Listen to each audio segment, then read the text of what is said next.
La deuxième partie, c'est essayer de vous montrer que, bien sûr, l'art génératif, c'est un peu, c'est l'histoire, c'est une appellation qui a depuis très longtemps existé. Des exemples multiples. Là, je suis quand même parti sur des œuvres du XXe siècle.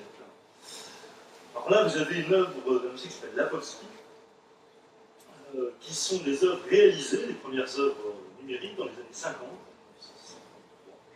1950. Lapowski, à partir d'un oscillateur, soit un ordinateur, vous voyez, cette petite que vous avez. Il a pris des photos, changé la chromie, fait tout un travail sur les formes.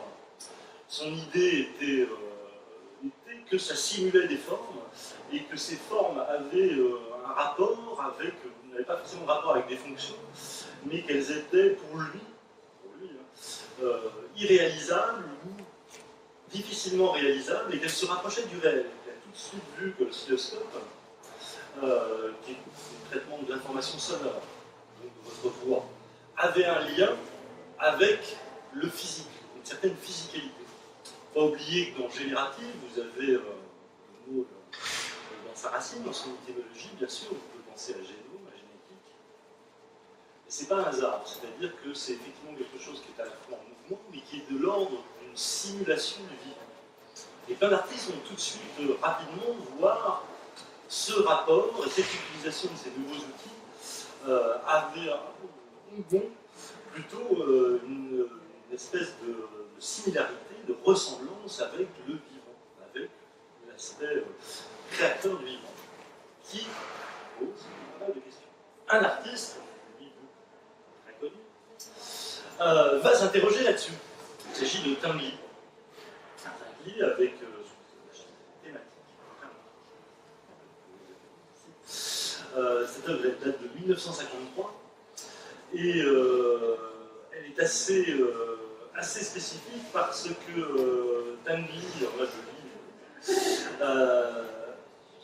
ici je vais vous lire une citation de Tinguely sur cette œuvre. Elle date de 59, celle-ci, des machines à peindre, totalement mécaniques, et travaille avec Computer, un grand commissaire, et Computer dit pourquoi c'est ça, crayon, couleur, machine qui fonctionne. Et Tinguely va lui dire, mais pour moi c'est de la métaphysique du vivant. Et l'idée pour moi, c'est qu'effectivement, tout le monde a plus ou moins peur de la machine. Alors, je vous lis exactement parce qu'il est assez critique vis-à-vis de ça. L'impitoyable, pour moi, cela symbolise l'impitoyable revanche de l'homme, du vrai, sur le rebut mécanique. Parce qu'il est récupéré au marché aux puces des différents éléments métalliques et qu'il assemblait ensemble. Seule une aussi totale et profonde gratuité pouvait enfin avoir le pas sur la machine envahissante. Vous voyez qu'il a, voilà, c'est un regard à la fois critique, mais il voit très bien aussi que ça a à voir, que ces machines qu'il crée ont à voir quelque part avec le vivant. Ce qui est une réalité, on va dire, dans sa forme générative. L'autre œuvre que j'ai choisi de vous montrer, c'est une œuvre de Rauschenberg qui s'appelle Soundings. Alors Rauschenberg, voilà, artiste très connu, il a été membre d'un groupe de recherche qui s'appelle l'EAT, Experiment Art et Technologie. Et cette œuvre, elle est d'abord très importante, elle date de 1968. Là, on ne se rend pas compte de ce qui se passe. Mais quand vous êtes le spectateur, c'est une œuvre interactive, l'interactivité est une œuvre majeure. Là aussi, qui travaillait véritablement avec du code, c'est-à-dire que le spectateur, en fonction de sa voix, de sa parole, des chaises, eh bien, le bloc s'ouvre, s'illumine, s'éteint ou s'allume. Si vous parlez, si vous avez 10 personnes dans Soundings, l'intensité lumineuse va être de plus en plus importante. Et non seulement ça, mais les chaises vont se mettre à remuer. Vous verrez une pièce d'ici voilà, les choses sont vraiment dans cette interactivité. C'est une pièce véritablement importante parce que le travail autour de la voix est un travail lié véritablement au code.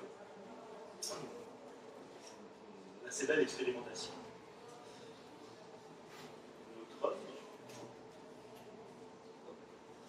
Alors ça, c'est une œuvre aussi majeure, un artiste majeur de ce qu'on appelle l'art électronique, qui s'appelle Manfred Mohr, qui travaille, lui, sur la forme. C'est particulièrement intéressant parce que nous avons un certain nombre d'artistes qui ont travaillé autour du processus. C'est-à-dire dans le design génératif, il y a l'idée de process, de processus. Vous mettez en œuvre des choses à partir d'une idée. Après, vous les inscrivez dans un logiciel, vous les écrivez, et puis vous voyez comment ces formes vont évoluer. J'aime beaucoup ce travail de Ron Framework, d'abord parce qu'il est lié à des recherches qu'il avait fait autour des avant-gardes.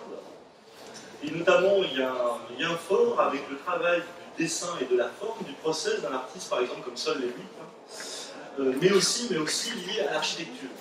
C'est un peu un clin d'œil, c'est une fraction spécialisée dans l'architecture, autour d'un symbole à n dimensions qui s'appelle le Tesseract, qui a été utilisé et sur lequel ont beaucoup travaillé des architectes et aussi des designers, notamment Theo van der Strohe. Et voilà, et cette œuvre est conçue par un algorithme, véritablement, c'est une œuvre mathématique, de développement de la forme.